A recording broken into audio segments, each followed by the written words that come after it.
గత 5 సంవత్సరాలలో అప్పటి ప్రభుత్వం మిగిల్చిన సమస్యలను, ఇబ్బందులను 8 నెలలలోనే చాలా వరకు ఎన్డీఏ ప్రభుత్వం అధిగమించి అభివృద్ధి వైపు పరుగులు పెడుతుందని పెందుర్తి నియోజకవర్గ ఎమ్మెల్యే పంచకర్ల రమేష్ బాబు తెలిపారు.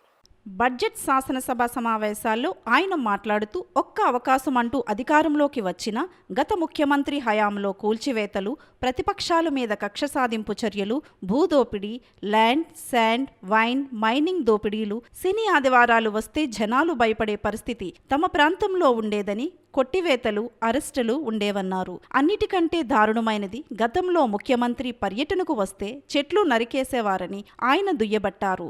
గత ప్రభుత్వం చేసిన తప్పులు, దోపిడీల వల్ల విశాఖ నుంచి అనేక పరిశ్రమలు తరలి వెళ్లిపోయాయని ఆరోపించారు.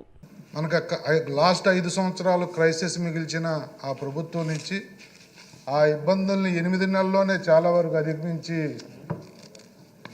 మనం ముందు అభివృద్ధి వైపు పరుగులు పెడతా ఉన్నాం. అధ్యక్ష, గత ప్రభుత్వంలో ఒక్క అవకాశం అని చెప్పి అధికారంలోకి వచ్చిన ఆయన గత ప్రభుత్వంలో కూల్చివేతలు, ప్రతిపక్షాల మీద కక్ష సాధింపు చర్యలు, భూదోపిడీ, ల్యాండ్, శాండ్, వైన్, మైన్ దోపిడీలు, శని ఆదివారాలు వస్తే జనాలు భయపడే పరిస్థితి ఉండేది. అధ్యక్ష, మా ప్రాంతంలో కొట్టివేతలు కానీ, అరెస్టులు కానీ, అన్నిటికన్నా మరీ దారుణం ఏంటంటే అధ్యక్ష, ముఖ్యమంత్రి గారు గత ముఖ్యమంత్రి పర్యటనలో 20-30 సంవత్సరాల క్రితం పెంచుకున్న చెట్లు కూడా నరికేసే విధంగా, షాపుల్ని ఒకరోజు ముందు నుంచే తెలవని విధంగా కట్టడి చేయటం. అధ్యక్ష, గత ప్రభుత్వం చేసిన తప్పులు, దోపిడీ వల్ల విశాఖ నుంచి అనేక పరిశ్రమలు తరలి వెళ్ళిపోయాయి. అధ్యక్ష, మరి లోకేష్ గారు వాళ్ళందరితో మాట్లాడి మళ్ళీ పరిశ్రమలందరికీ కూడా ఒక నమ్మకాన్ని కలిగించి మళ్ళీ అన్ని వెనక్కి తెచ్చే కార్యక్రమం కూడా చాలా అభినందనీయ. అధ్యక్ష.